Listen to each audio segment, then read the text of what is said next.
So thanks for tuning in, everybody. Whether you're listening at night, morning, afternoon, or any of the in-between, we're happy to have you here. I am your co-host, Ethan. And I'm your other co-host, Bailey. And together, we have quite a bit of niche knowledge and nonsense that we love to impart every 2 weeks. Every 2 weeks! Okay. And on merit of that, Bailey, I have another pretty chaotic episode planned for today.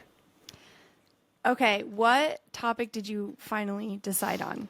Absolutely. So I think in the effort to remain kind of, doom and gloom, naysayer, whatever you might have, I picked something scary and disastrous that'll be perfect to kick off your holiday season. Perfect. What is it?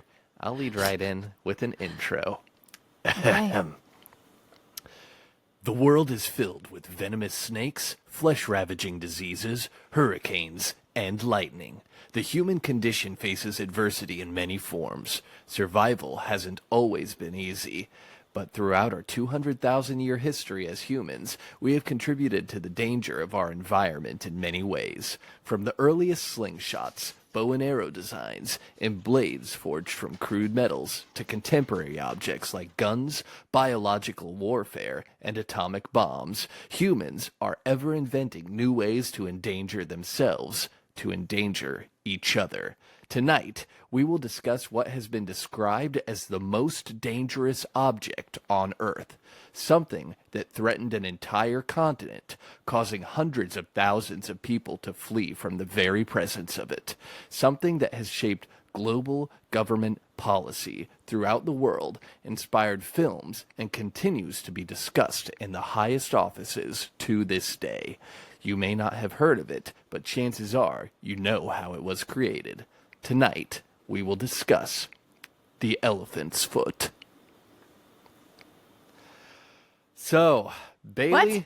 have you heard of the elephant's foot?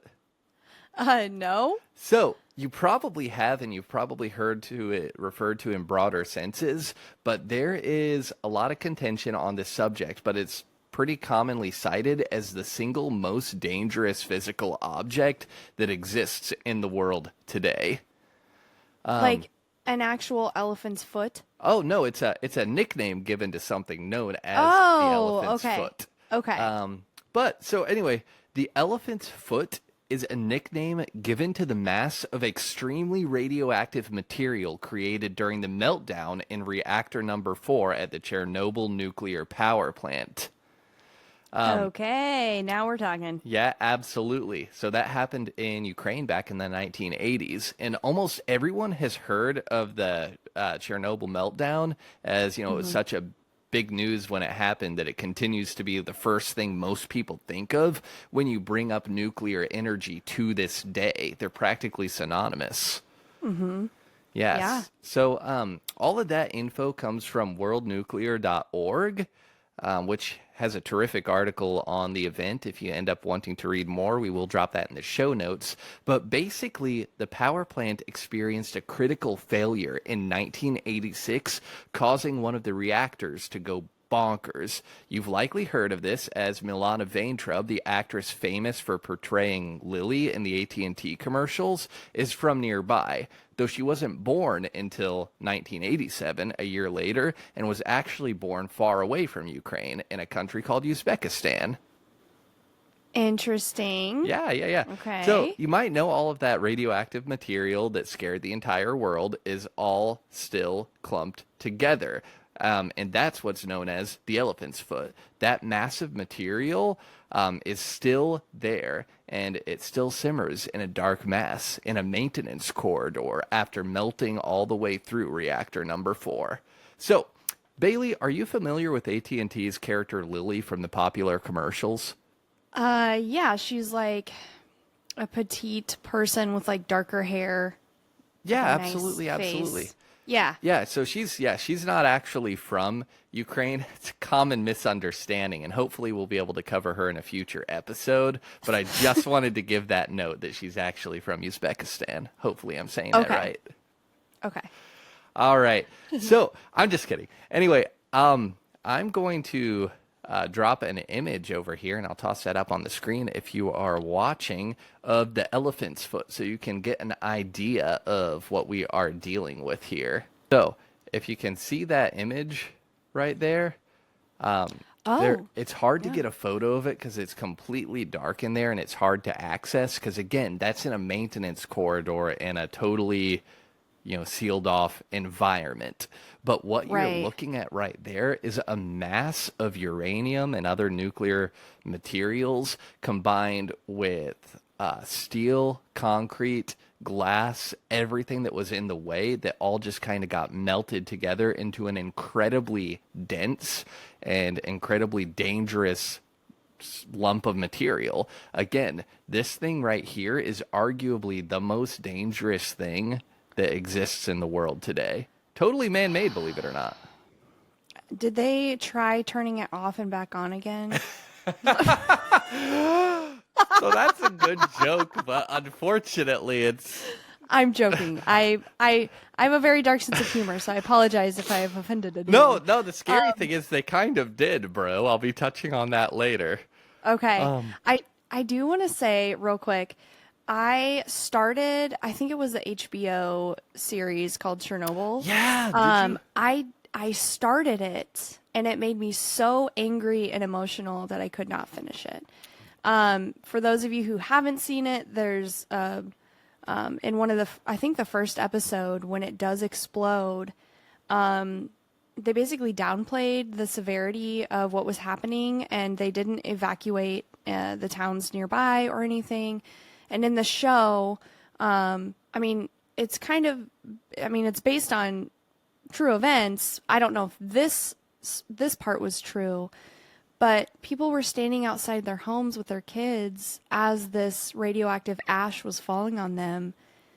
And I was like, I can't watch this. I'm so angry. And because I think of my kids, I grew up eating snow ice cream. We would make ice cream out of snow. And now I'm like, I'm not doing that. No, we would have been out there trying to catch the radioactive ashes on our tongues. Yes. Yes. And I don't know. Yeah, there is a lot of really sketchy stuff that went into it, and I originally wasn't going to put this in because it gets into some kind of conspiracy stuff. So it's one of those rabbit holes you don't want to go all the way down, but it is confirmed. They were having issues with a couple of the reactors multiple times leading up to the 1986 meltdown, and it was kind of put under wraps by the KGB, who didn't declassify that information until 2021. So basically you have to remember this is during the era of it's kind of like a nuclear race to the top where everybody was trying to build up their power plants and their missiles and everything, and kind of those Cold War tactics. Yeah. So the last thing they wanted the world stage to get a whisper of was that their facilities weren't as good as the United States. They weren't as good as other parts of Europe, They wanted to seem like they were building these really state-of-the-art facilities, but they were having a lot of problems basically from the get-go. I wonder, I guess that's the dark part of humanity. At what point do you think maybe to put your ego aside and consider how horrible this could be and did end up being? Sure. I don't know. And I think it just makes me mad. Yeah.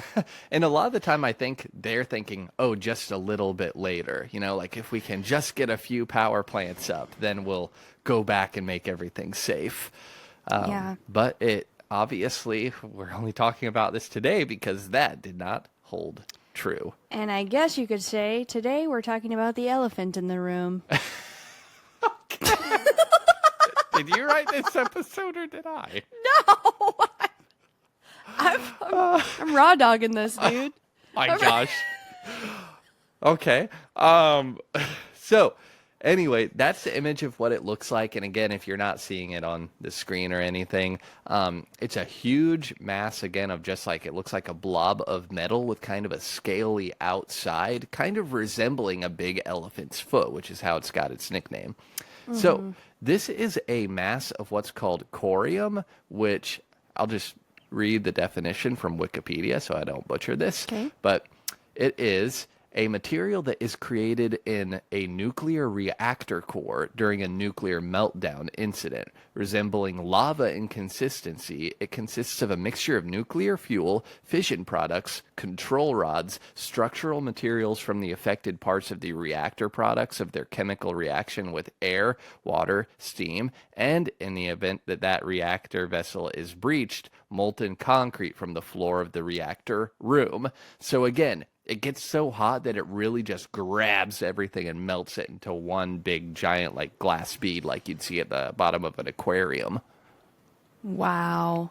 It really does kind of just look like lava. Yeah. But it's stagnant kind of, and I don't know. And It's very strange. Yeah, though it kind of looks like that, there's a ton of weird what would you say, like chemistry and physics nonsense happening like right under what we can't see. Yeah. So basically, when things get nuclear, the intense heat melts everything into one giant reactive lump that behaves in very strange ways. And in this case, it stores and emits absurd amounts of radiation. So now that we know what the object is, let's briefly go over the incident and how this villain got its origin story. Then we will tackle why it's even still there and the measures they've taken to combat it. And I won't go super deep into detail just because, again, this gets it really sciencey really fast, and there's a lot of finger pointing, and there's probably a million more qualified podcasts if you want to hear like the whole history, which is kind of neat. Sure. The whole city it was built around popped up a few years earlier for the sole purpose of supplying a workforce to the power plant. There's lots of really neat stuff. But Yeah. as I mentioned, the Chernobyl nuclear power plant melted down in 1986. It wasn't an old facility at all, though.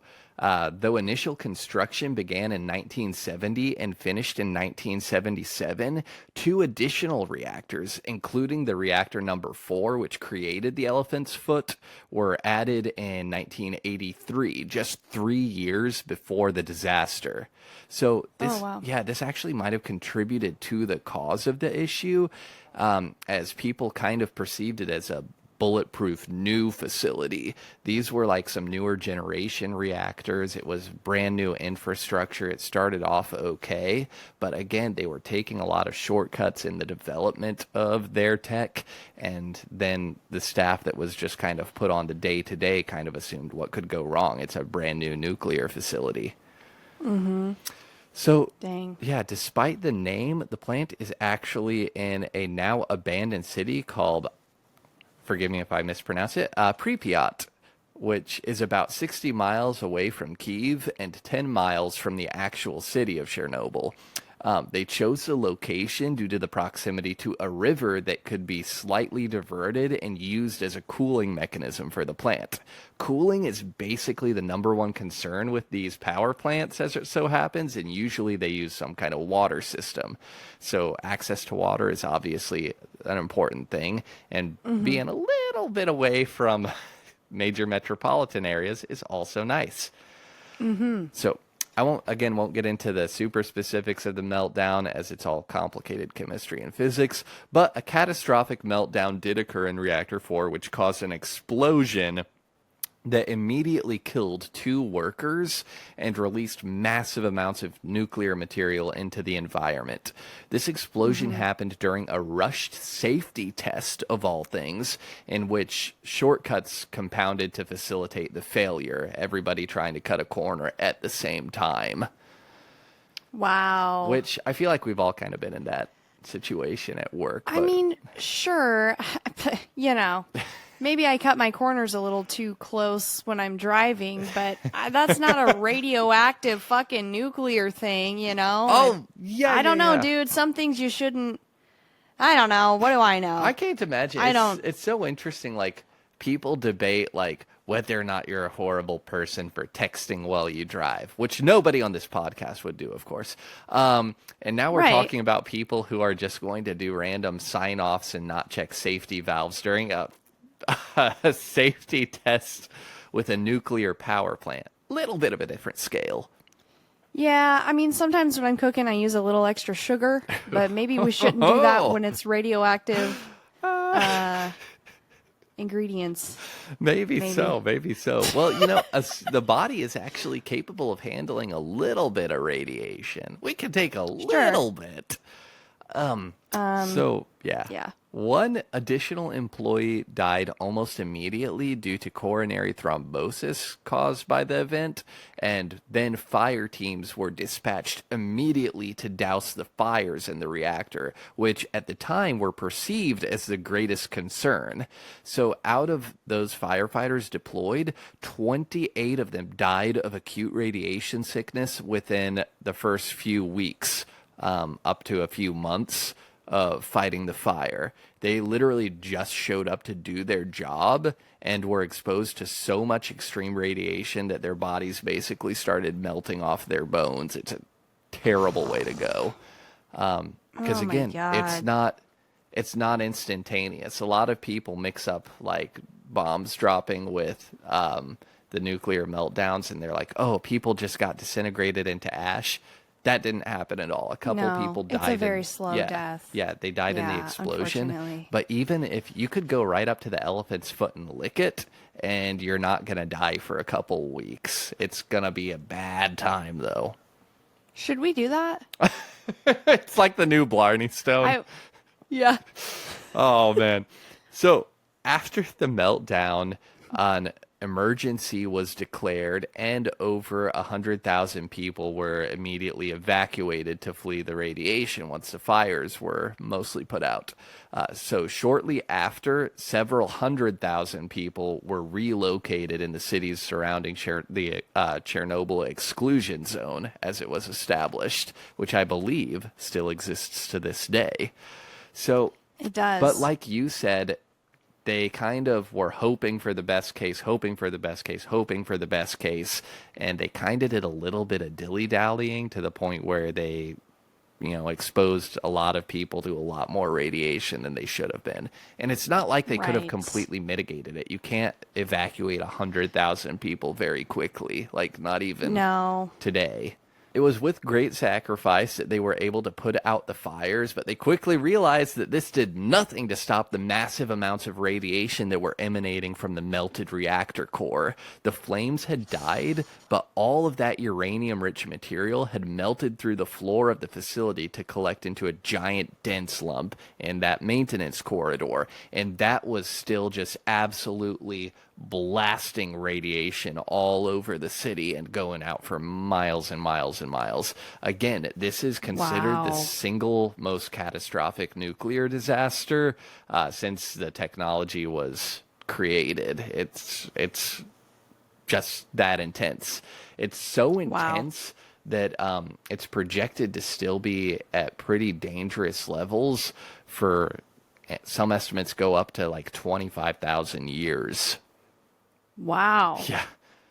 So That's insane. it is. It's just like one of the Wow. things that makes this object dangerous is it's the gift that keeps on giving, and there's no way to really destroy it because that doesn't reduce the radiation. Like that just, makes more particles that they're going to have to control.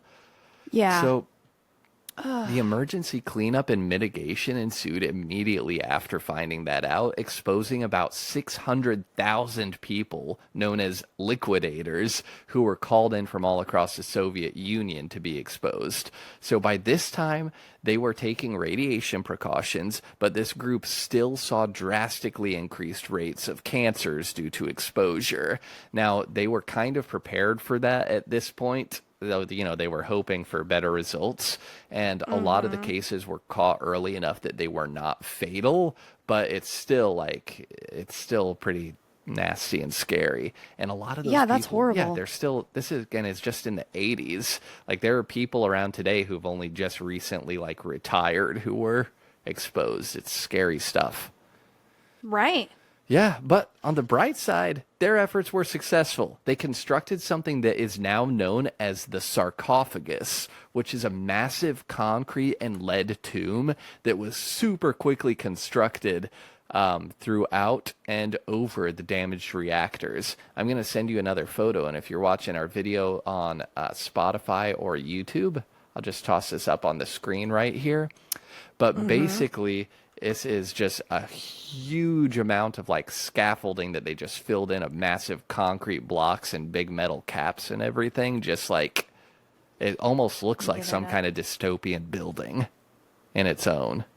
It really does. Because, yeah, one of the strategies to mitigate the nuclear danger is to just get as much material, physical material, between you and the radiating material as possible. It's kind of cool looking. There's so much that I want to say.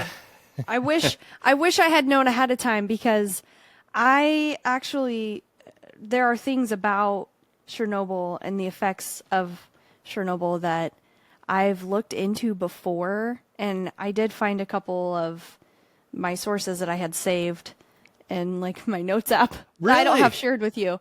But there's also a woman that I follow on Instagram. She's a journalist, and I cannot remember her name, but she is basically like kind of illegally living in the area around Chernobyl right now, and had 2 men escort her into like a secret area, like men who live around there get her through. Oh, and so that she can like interview and talk with people who are still living there. Yeah. Dude, that'd be interesting to consider doing as an episode of just all that weird urban stuff happening. I've deliberately kind of dodged that because I just want to kind of talk about the nuclear foot specifically. But there's so much weird stuff around there. And like you said, there are some people who just basically are chilling out. Yeah. They're still living there. They lived there their whole lives, and they don't want to move. And it's like, okay. Yeah, and like, aside from the two-headed deer, it's not so bad. Yeah, the two-headed deer. Even this big, massive structure wasn't really enough. It was more of a temporary solution because they were panicking. And in 2016, they actually built something new called the new safe confinement structure. So again, this is the last image I'll kind of send right here, but this thing is absolutely wild. So it's basically a giant metal arch that's just going over the entire reactor facility now. Like, you can't even see it. It almost looks like one of those grain tents you see if you drive through the Midwest, but giant. So that's on top of that first picture? Yes, I believe so. They just built this giant shield to kind of, be one extra layer. Whoa. So while this is up, you can, if you're seeing the video, and if not, that's no big deal. There's like a bunch of roadways, equipment, and infrastructure and cranes all over because they're actively still trying to go in and shore up and fill things inside to make this as stable as possible. Because again, one of the issues they're dealing with is civilizations typically don't last 25,000 years. So we're in a position where, our contemporary like infrastructure in Ukraine, that European, all of that stuff, that's probably not going to be there, not in the same way in 20,000 years. If we're assuming we don't blow ourselves up before then, it's going to be a different country with a different name, probably 20 times over. Yeah. So we need to figure out how we can make this as sustainably buried as possible because of how dangerous it is. Should we shoot it off into space? One of the issues is that, Elon's got some pretty big rockets, but this thing is so dense and heavy and indestructible that it's basically too difficult and dangerous to pull it out of there. So the best thing that they've been able to think of right now is to just cover it. And this kind of reminded me of near my home here, there's a place called Weldon Springs, which it has a nuclear production site that's similar to this. After they stopped producing like uranium materials there, a number of decades ago, they found instead of like removing all of the contaminated materials and stuff, it was cheaper to just build a mountain of crushed gravel, like limestone rock, over the top of it. And now it's a monument. You can go walk on it. It's kind of nuts. It's the biggest rock pile you've ever seen in your life. It's crazy. Oh my gosh. Yeah, it's worth checking out sometime. If next time you're visiting, we'll have to take a short drive over there. It's not that far away. Yeah, I'll right. stand on it. Yeah, for sure, for sure. I'll get to the top and take a big old dookie on it. I love it. I love it. I love it. It's kind of scary though, because like nothing grows, but there are stairs that go up the side of it, so you can just have yourself a grand old time. All right, Okay. I'll get through the boring stuff here real quick. This is not boring. Yeah, but I promise. yeah, that's just that massive 32,000 ton metal shell covers the entire site, and still this is part of a larger effort to contain the elephant's foot because it's just that big of a problem. So all of that to say, before we assess just how dangerous this thing really is, like, I don't know, like, you've given some good ideas, but like, what else do you think about this? I kind of like the shooting it into space idea, but there's not really like a good way to encapsulate it. I can't think of a better solution. They covered it in concrete and lead. I guess you could maybe dig out underneath it, like a huge excavation, and try to sink it further into the ground. Yeah, but then that's just going to leach into the earth more. You know what I mean? Yeah, they actually had to. I'm glad you brought that up. They had to like bury her around like deep in the soil because it was so irradiated as well. Yeah, I believe it. I mean, I almost wonder too if that could be like a secret weapon against Russia that Ukraine could use. No, so actually, I'm joking. no. In light of all this war, one of the earlier things Russia actually did is take occupancy of this site, and possibly for similar reasons to that.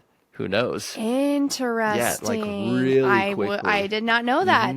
That's okay. Yeah, I found well, that kind of at in the least research. I'm onto some good things here. This has already been done. Yeah, you can be an advisor for the Russian military. We'll get you on it. I'll be a diplomat. A diplomat. I'll be a representative. I do. Okay. Niche knowledge nonsense listeners, we will not be representing Russia, but okay. No, not Russia. Oh, okay. But, a country. Yeah, just any country. Any country. Yeah. CUNTRY. God. So let me think. Some good ideas. I know that what was it? I know companies that do mining and stuff, a lot of them have like all of this excess sludge basically, and they will actually bury it in some type of material that's essentially like a giant trash bag. Mm-hmm. And it'll just be underground, but sealed somehow, somewhat. Yeah, it's like the biological barriers. Yeah. However, eventually that will break down. And if this thing is so strong, it can just eat through stuff. Yeah, we're talking about having dangerous to everyone. Yeah, we're talking about having to kill thousands of years before it's safe. Yeah. Allegedly. I mean, I don't know, dude. I don't know that there's really anything else we can do. I mean, if you are listening and you're like, well, you're dumb. Why didn't you guys think of this? Why didn't you say this on your podcast? We'll start your own podcast then, bud. Right. However, yeah, I don't know. I mean, it has so many negative environmental effects, and some people even argue that weather patterns picked up some of the radiation and carried it all even the way to the US. Norway, like in all kinds of directions. And again, it's hard to even figure out what all can be attributed to this, which kind of comes along in the death tolls. But yeah, so at the time of the incident, the foot would give off a lethal dose of radiation within 30 seconds of like not having protective gear. That's all it took to kill you. So that number has risen to some estimates go as high as 300 seconds over the last few decades since 1986. So that's still way too high of radiation. Obviously, Can I that's only ask 5 really minutes. quick? Yeah. How do they know? Did they send Steve down there with a timer and they're like, let us know when you feel weird and wiggly inside. And it feels like your skin's going to fall off of your bones. Sure. So they have, with protective equipment, been able to send some like things down in there to kind of check on it over time, including just being able to gauge the units of radiation that are being emitted. And they're trying to use that to figure out mathematically, again, how long it will be till it's safe. But again, we're all allowed to take in a little bit of radiation so we can get an X-ray now and then. A little bit. You know, we're talking I just can't about help but 30 seconds and you're dead. 30 seconds. Dude, okay, but back to I just imagine, because you've seen Men in Black, right? Yeah. Do you remember the guy Edgar, who the alien takes over his body? Okay, and his wife's like, Edgar, your skin's hanging off of your bones. And he's asking for sugar water, right? Like, I just imagine him coming back up with his timer that says 31 seconds, and they're like, shit, it's just got to be 30 seconds now. It's only 30 seconds, and then you'll be fine. Right. I personally don't think I'll be happy. Oh, my gosh. I don't think I'll be happy until we get this up to at least, like, 600 seconds. Like, if I'm going all the way down there, I want to be down there for at least 9 or 10 minutes. Otherwise, it's a big waste, in my opinion. Especially if I'm paying. Yeah, exactly. You know? I think we could get, build a Disneyland over this, nuclear or something. That's an interesting idea. Oh my gosh. Niche Knowledge and Nonsense, people. Niche Knowledge and Nonsense at gmail.com if you want to drop us a message. Okay. Yeah. So, some of the additional danger that comes from this foot is the fact that it cannot really be moved. It's too dense and heavy, and the radiation being thrown off of it is too fierce. It's too strong to destroy by conventional means. They had to use an armor-piercing AK-47 round to get a tiny little chip off of it so that they could study it. It's too unpredictable because the creepy science going on the inside of it won't stop. If it were anywhere other than the basement of a megastructure that's now, covered in a lead sarcophagus and a giant metal shield on top of that, it would be unstoppable. I certainly wouldn't want it under the Christmas tree this holiday season. So, the total cost of this incident is also in the hundreds of billions of dollars already, which is going to make this next part sound crazy. The other nuclear reactors at Chernobyl were still active and producing electricity for 15 years after the meltdown, which I never knew this. Wait, how close are they together? Like less than a kilometer. They're like on the same site. They're kind of split up a little bit. So what? Yeah, so the reactors didn't melt down were covered and decontaminated and fired right back up. So this caused a good bit of international backlash, but the plant was producing 10% of Ukraine's power. So they just kind of had to figure out a way to shrug. People can wear protective equipment and we'll just cover up the reactor that's the biggest danger. Oh my God. Yeah, no, I had literally no idea. Until the meltdown, they were actually planning to put in a few more reactors on the site. They were planning for a total of 6, but they basically, until the year 2000, they were still just running the other reactors that were good. Limited workforce, again, protective equipment, but I had no idea. I assumed the whole place was just quarantined away and, abandoned. I thought the whole thing was just shut down. I had no idea it was still running. Yeah. I mean, we've heard stories of cars catching on fire and whatever, but I still drive my car, but I feel like I don't have to wear protective gear to do that besides a seatbelt. You know what I mean? That's wild. And again, reports that there were other almost catastrophic issues in the past weren't declassified until 2021. So I think if people had had all the info, maybe there would have been more pressure to get this whole nuclear plant shut down sooner. But nonetheless, it was eventually shut down. So this leads to a big question I kind of wanted to debate right here, and that's whether or not it's really appropriate to call this the most dangerous object. I think it's one of the most complicated, but at the end of the day, like, I'm not saying this is good by any means, but only around 50 people actually died directly related to the event itself. A few thousand people developed cancers later on, but not that many of the cases were fatal. Again, it's still tragic that 50 people died. It's still tragic that thousands of people got thyroid cancer, but like compared to some of the other things, we've discussed even on this podcast, it seems kind of mild almost. Why don't you go first? Do you think it is? I almost want to say, like, in a world with a vial of mad cow disease or a thermonuclear bomb, we've got bombs way bigger than the nukes that leveled like Hiroshima in the past, and those we're talking about, those can take out tens of millions of people in one hit. We have Chuck Norris, if you want to call him an object. And oh my gosh. And I don't think we can really like count things like malaria, for example, because it's not really an object. It's a thing. Yeah, but it's a noun. I guess, so. Yeah, for sure. But I guess we didn't intend to make this, and now we're literally incapable of getting rid of it and have to spend hundreds of billions to just try to figure out how to entomb it. So that's pretty serious.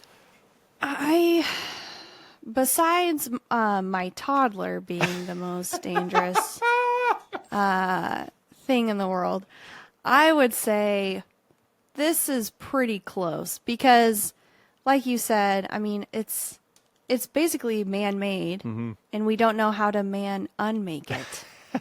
So, and it kills everybody who, is near it for, For sure. 31 seconds. And they can't get rid of it. yeah, They don't know. You can't move it. You just have to cover it up. I would say yeah. Yeah, it's pretty rough. I would say 'cause probably. I'm even thinking, again, like, if you drop a bomb on a really big metropolitan area, you can take out a lot of people really quickly. But most bombs today aren't actually like dirty bombs where, the place is too irradiated to go in afterwards. I think, what do they say, like a thermonuke, like after like 2 weeks, it's basically safe. And that's like a catastrophic immediate loss of life. But again, we're saying that this is rendering like a space the size of a county completely uninhabitable if they don't cover it up. And like you said, there was ash raining for hundreds of miles, picked up on the breeze, carried hundreds or even thousands of miles. And not everybody, we have no way of knowing what things are like tangentially related to this event. Like, it obviously caused ripple effect cancers across a huge scope. And, if somebody in, I don't know, all the way out in Uzbekistan or wherever Milana Vaintrub is from, comes down with cancer, they might not be thinking, oh, this is because of that power plant that blew up in another country. It would be hard to link it together, because I feel like we can get cancer from things. Everything we use now is just like cancer causing. I'm gonna you want sue zero them sugar? just in case. Cancer. Right. You want gluten-free bread? Well, here's some cancer. Exactly. Idiot. That's why I just drink I don't alcohol know. to be safe. That's right. Okay. Can I mention this really quick? I know this is your episode, but I have been super interested by Chernobyl and the events that happened there. And I actually have this from March 15th, 2023. So this is before we started the podcast, right? Okay, yeah. Or, yeah, maybe a little bit before. I'd have to look back at what our first episode was, but yeah. Yeah, I feel like it was sometime, maybe it was around then. I hope I didn't step on your toes with doing this episode, did I, by the way? No, Ethan, we started this year. Oh, I know. I'm just saying, like, So- you got so much info on this, and I'm like, if you were writing an episode on it, I'd feel so bad. Dude, no, I had not started an episode. I just already have all this in my phone. Yeah, for sure. Okay. So this is what I had written down. I vaguely remembered hearing someone link Chernobyl accident to radiation poisoning in cows somewhere in a mountainous state. I searched for a while, gave up, and then eventually found an article that touched on it. Cows in Colorado were suffering from radiation poisoning, producing radioactive milk, making people sick. Some environmentalists had tried linking this to Chernobyl, but it was more than that. So I have an article about the cows in Colorado, and the article is from 1988. So I'll just give like a little blip of it. This didn't pop up at all. Just again, maybe it's because I was No, mostly I had to just deep focused dive on like the actual like object under the corridor, but itself. yeah, Yes. please dive into this a bit. Okay. So it is called Recent Research Involving the Transfer of Radionuclides to Milk. It's by Gerard M. Ward, Department of Animal Services at Colorado State University. And he wrote this on May 13th, 1988. Okay. The radionuclides in milk, which result from exposure of dairy cows to radioactive fallout, are a major factor in assessment of internal radiation of humans. To evaluate the radionuclide intake of people from fallout contaminated milk requires information about feed sources and milk distribution. Pasture intake and the shelf life of milk are important factors in the case of a short-lived radionuclide. Large-scale human radiation assessment studies are underway, all of which consider the dairy food chain as a critical component. These include retrospective studies of fallout from nuclear weapons testing, at the Nevada site in the 1950s, and the impact of the Chernobyl accident on April 26, 1986. So this article was written just 2 years after the Chernobyl accident happened. So there's a lot more information in this, and I can send it to you. We'll link it in the show notes if you guys want to read on it. Absolutely. That's wild, because I did read a couple things about how they discarded a lot of milk in Europe for a couple of weeks to like measure and just be safe.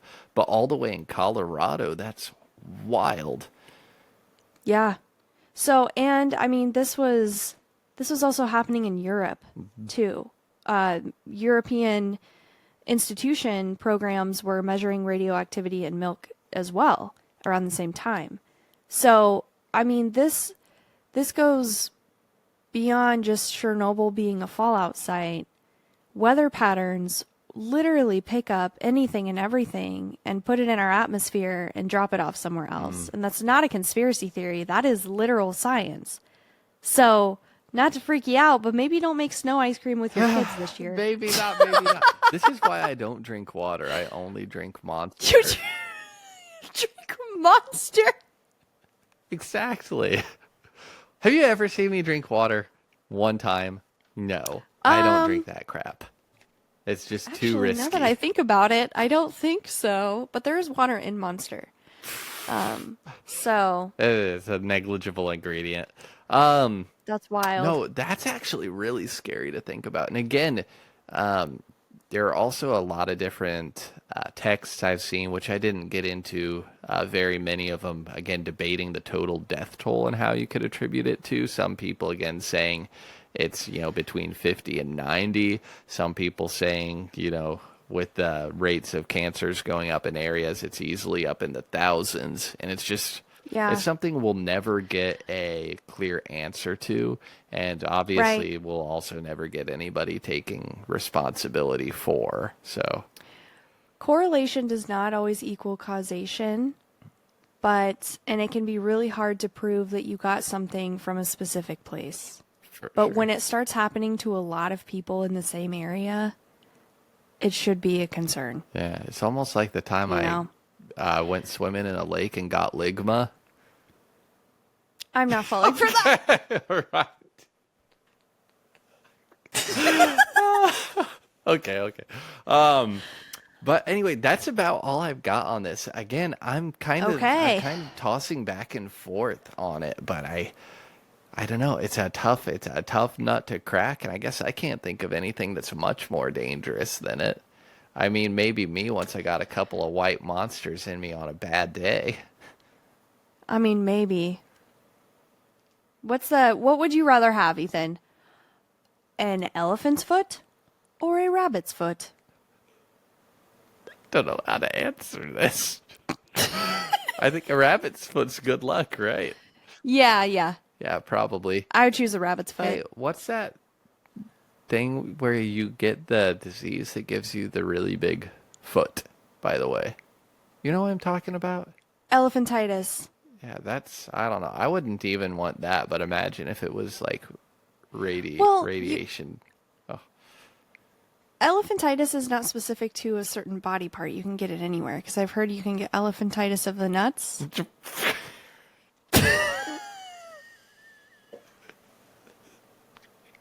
Can you imagine?